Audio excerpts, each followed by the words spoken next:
Ano? Kasi hindi malutong eh. So ayun, dahil may promise ako kay Jumer na bibilang ko sa ng Jollibee kasi hindi siya kumakain ng mga pork. Pork siomai yung pagkain kagabi. Sabi ko sa kanya, bibilang na lang kita kinabukasan ng Jollibee. Pero may twist. Bumili kami sa dinaan na namin fried chicken. Kanto fried chicken. Tapos, siyempre may Jollibee na box. Lilipat natin. So, alamin natin kung mapapansin niya.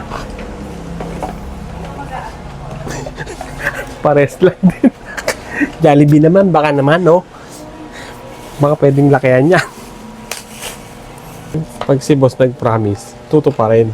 Pero may twist. Malaki pa yung manok. Malaki pa yung manok ng Kanto fried chicken. Parang hindi yung mahalata, ah. Tara, samahan niyo ako, bibigyan natin kay Mikmik. Mikmik! Ang pangako ng iyong boss. Halika, interview kita. Oh. Ano masasabi mo sa promise ko? Salamat, sir. Tinupad ba? Tinupad, oh? Oo. Ayan, tuwa siya, oh. Ako yung nag-a-adjust, hindi kumakain ng pork, eh. Ano, dyan ba ako kakain? O, ayan na, ha? Ano masabi mo? Yo, kakain na kami. Tabi kayo dyan. Sabay-sabay kami kakain. Pang mahirap. Ano ito, pang mahirap yan. Ikaw po, si Mamo. Si Mamo po. May ano, babasas.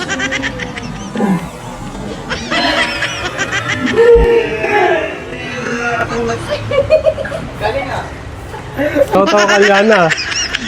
Ha? Okay na ako dito, sir. Kamang kumain ka naman. Sige, ito nga kami. Titignan ko kung paano ka mabusog. Sarap, ha? Ano sabi mo sa manok na binili ko sa'yo sa Jollibee? Masarap. Salamat ka kay Jollibee. Bida ang saya. Malay mo, bigyan ka ng Jollibee na pre-party ng anak mo. Nakapag-birthday ka naman sa Jollibee? Hindi ko naranasan sa yung ano. Hindi mo naranasan mag-Jollibee? O yan yung pagkakataon. Naranasan ko, sir. Pero pag yung ano. Mag-birthday sa Jollibee? Ha? O, kung bibigyan ka pagkakataon na mag-birthday sa Jollibee, ano sasabihin mo? Salamat.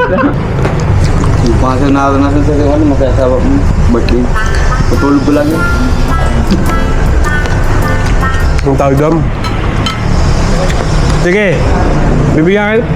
Sabi ni Jollibee, para makapag-birthday ka, bibigyan ka, hihingi daw siya ng feedback sa'yo. Kung anong lasa ng fried chicken nila. Kasi hindi malutong eh. Para... Lutong ka. Hindi mo... Alam mo bakit? Kanto fried chicken yan eh. Gano'n eh. Kaya pala mo kayo ba eh. Sabi sa'yo, matagal na ako Iba yung luto. Ha? Sabihin ko sana sa lala ko, bakit ganyan na? Dita nga sir eh. Ba't hindi ka nagre-reklamo? Ba't di ka nag-complain sa akin? Wala. Kaya na gano'n din, hindi malutong.